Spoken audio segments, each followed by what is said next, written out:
Hello, welcome back to the channel. Today I'm going to make a video about tripods because I've been having a little bit of a dilemma. As you might have recalled in a tripod video I made earlier yesterday, I bought this new Peak Designs travel tripod, and in the video I did in the woodlands this morning I actually took this one along to actually give it a proper real world try, and I was very impressed with it. It just left me with a bit of a dilemma.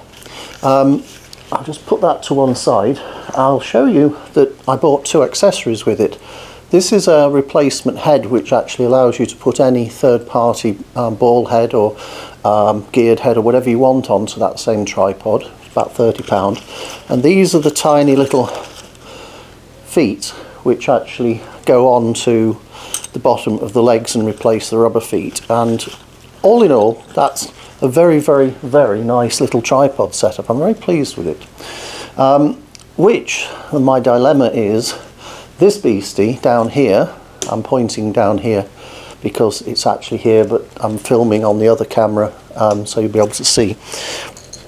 I have my very large and very nice Sirui tripod, which is really quite heavy, and getting the little travel tripod was prompted as much as anything by simply trying to reduce weight so that it's not so much of a challenge going anywhere and it's more of a pleasure. So I bought the Peak Designs tripod, and I'm giving it a good run for its money, but it doesn't do what this one can do. This one with that geared head on, it's absolutely spot on perfect for things like macro, because you've got the ability with the geared head to alter the position in very fine and minute amounts. Now, I also bought another thing recently, which is I bought this.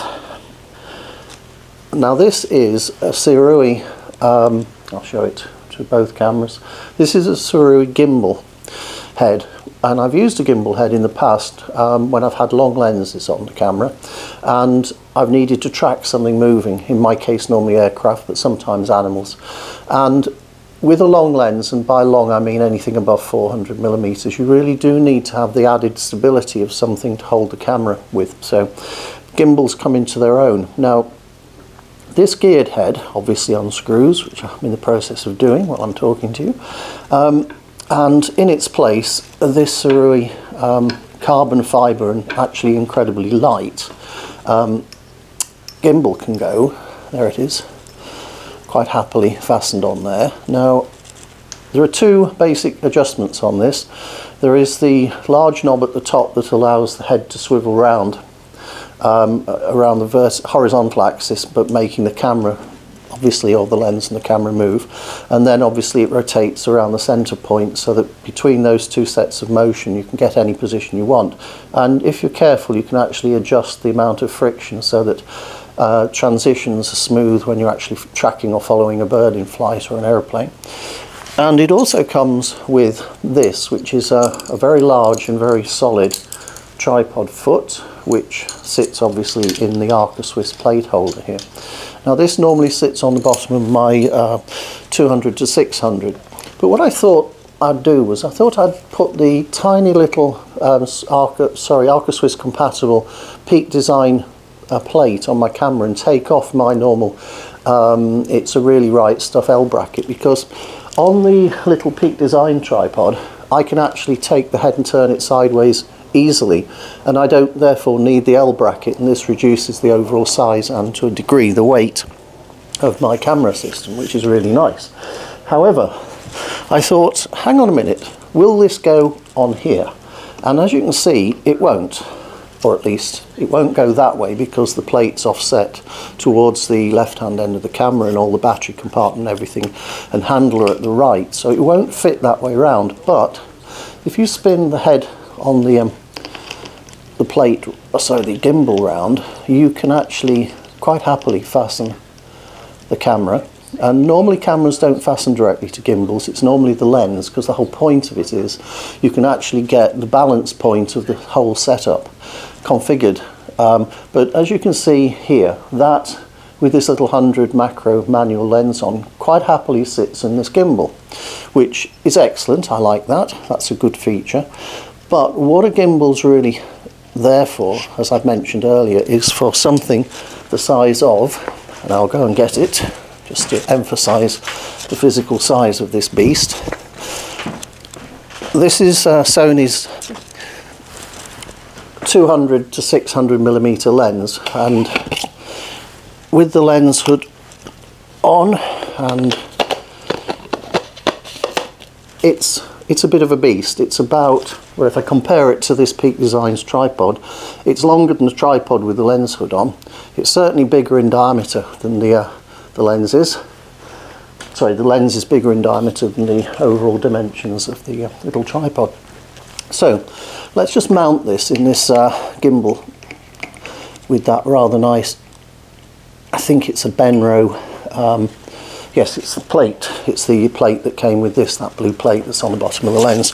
Now, I know a lot of you have probably never ever considered using a gimbal. And yes, it's bigger and it's heavier and it's probably more expensive than several ball heads.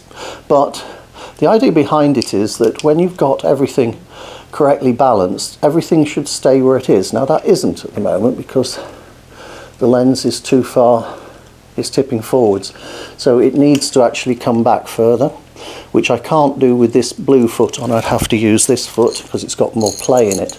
And when that is mounted on the lens, this just sits there and balances normally. At the front, at the moment, it's a bit front heavy, but nevertheless, it's still usable. And the idea is you pan around and do whatever you want, and the gimbal is giving you less degrees of movement for vibration to occur in the shots.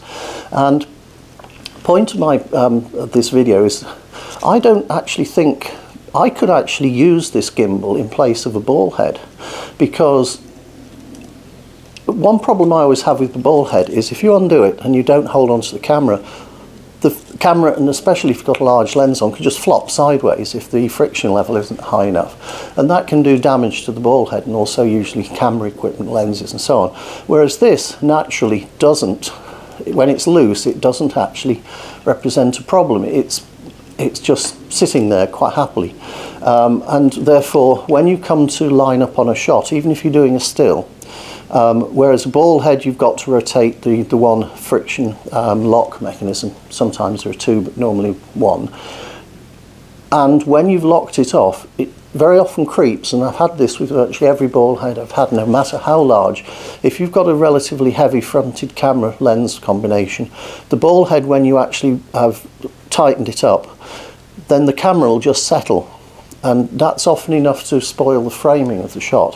Whereas this doesn't do that at all, because I can lock this off in any position I want, and there's no movement, there's no attempt of this to change position at all. It's just not doing it.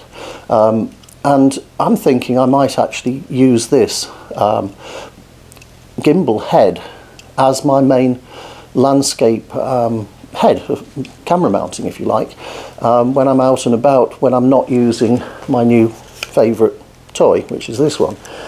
If I'm planning on going somewhere I don't have to walk or hike too much, I'll still use the Sirui Tripod, and I think it'll be this head I'll put on it. But that doesn't mean this head is now not required at all, because this one's perfect, as I've mentioned, absolutely spot on perfect for doing macro shots because of the tiny minute adjustments that you can make in the composition, which I find absolutely invaluable. So this one will go on the Sirui Tripod when I'm doing macro. The gimbal will probably stay on it most of the time, and I've got some aviation photography to do for a friend on Monday. We regularly have the twin-seater Spitfires come over here from Biggin Hill, and they fly very close, if not directly over the village, and a friend of mine's mother is having a flight on Monday, and he asked me to get some shots. So what will be on our village green with me will be this Sirui Tripod with this gimbal on, and this 600 to 200 lens with a 2x converter, which will get me effectively 400 to 1200, which is more than enough to get a Spitfire that's about maybe a quarter of a mile away in the shot really nicely. So that's a brief video explaining the logic of how and what I do with my tripods. I'm a bit like a woman with handbags or shoes. I'm never happy with any one. It's always got to be more than one. They all have their particular advantages and disadvantages. This Sirui, and especially with that big lens on, this is a beast. It's quite a heavy arrangement. The pictures I can get from it's stunning. It goes without saying, it's worth it from that point of view. But on a more casual basis, this can be with me without impairing my mobility, and it's just a pleasure to have because it's so beautifully made. I'll put a link in the video to the video I made about this, and I hadn't really used it in anger. I did this morning and I've been very, very impressed with it. I highly recommend this as a travel stroke general purpose tripod to anyone who's thinking of getting something small and light. And for anyone who's thinking of giving themselves a hernia, then this Sirui tripod is definitely the candidate for that. So anyway, I hope you found that informative. I'm going to cut across and disappear, and we'll see you on the next video.